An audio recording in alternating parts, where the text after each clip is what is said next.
Spoštovane bralke, spoštovani bralci, spoštovane gledalke, spoštovani gledalci, toplo dobrodošli na današnjem kratkem napovedniku z našim gostom, ki prihaja iz Petrola. Ampak ni naš gost samo zaradi tega, ampak je njegova zgodba nenavadna, fenomenalna, čudovita in navdihujoča. Aleš Prelog, toplo dobrodošel danes z nami na ta super čudovit dan.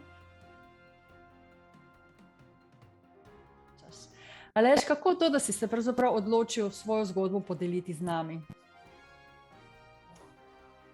Ni kratkega odgovora na to vprašanje, ampak lahko rečemo tako, da moja pot ni bila najlepša. Bila je polna dobesedno trpljenja, odrekanja, žrtvovanja in še marsičesa.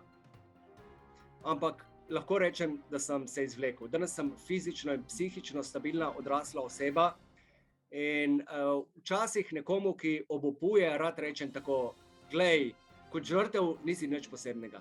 Žrtev nas je ogromno na tem svetu. Ampak če sem se jaz izvlekel, se lahko vsak. Recimo, če samo pomislim, smrt staršev, težko otroštvo pri ljudeh, ki so skrbeli zame, fizično nasilje, ponižanja, pa še marsikaj drugega, o čemer ta trenutek mogoče ne morem govoriti.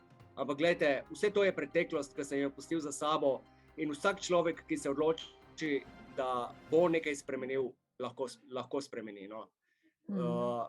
Marsikdo misli, duhovnost, to so neke vzhodnjaške umetnosti, to ne obstaja, to ne deluje.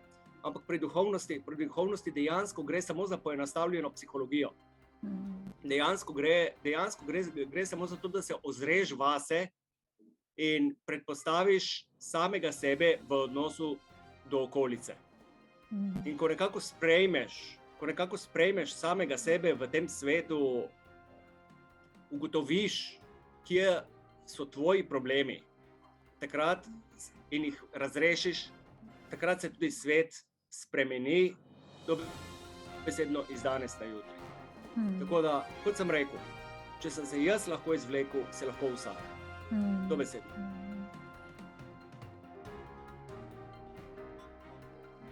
Že s temi besedami, ki si jih zdaj delil z nami, si pravzaprav odkril marsikaj, kar je v naši zgodbi, v tej navdihujoči zgodbi deljeno nekoliko globlje, poglobljeno, ampak vedno s pridihom pozitivizma in inspiracije, motivacije.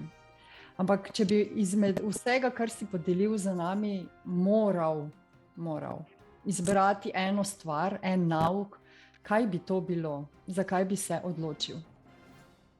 Kaj je tvoje sporočilo? Zvenelo bo zelo klišejsko, ker film Kaznilnica od rešitve pravzaprav poznamo čisto vsi verjetno. Mislim, da so zelo redki ljudje, ki ga niso gledali, in kot sem rekel, zvenelo bo zelo klišejsko, ampak od tistega trenutka dalje, ko sem jaz ta film prvič videl, se zanašam na to, da je upanje dobra stvar. Mogoče najboljša in dobre stvari nikoli ne umrejo. Upanje je ena najlepših stvari na tem svetu in dokler imaš upanje, da se boš nekoč dotaknil dna in od takrat naprej bo šlo samo še navzgor, dokler obstaja upanje, pač obstaja upanje. Dobesedno. Vedno sem imel upanje, tudi meni se bo nekoč obrnilo na boljše. In očitno sem se res moral tudi jaz dotakniti dna, spoznati, da je problem tudi v meni in začeti delati na sebi, da so se potem stvari ekspresno obrnili navzgor in da sem danes tukaj, kjer sem. Se pravi, kot sem rekel, fizično in mentalno močan človek, ki mu neumnosti ali pa tudi hudobija ljudi ne more več doživeti.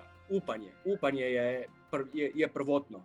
Tako da spet, če se obrnem na poslušalce ali pa na bralce, samo ne izgubiti upanja. Nekoč se boste dotaknili dna, ampak od takrat naprej bo šlo samo še navzgor. Aleš, jaz sem ti od srca hvaležna. Tvoja zgodba me je res pretresla. Res smo že marsikaj podelili na našem portalu, ampak tvoja zgodba je zares nekaj posebnega. Hvala ti še enkrat. Ostani naprej še naš navdih in Petrolov navdih.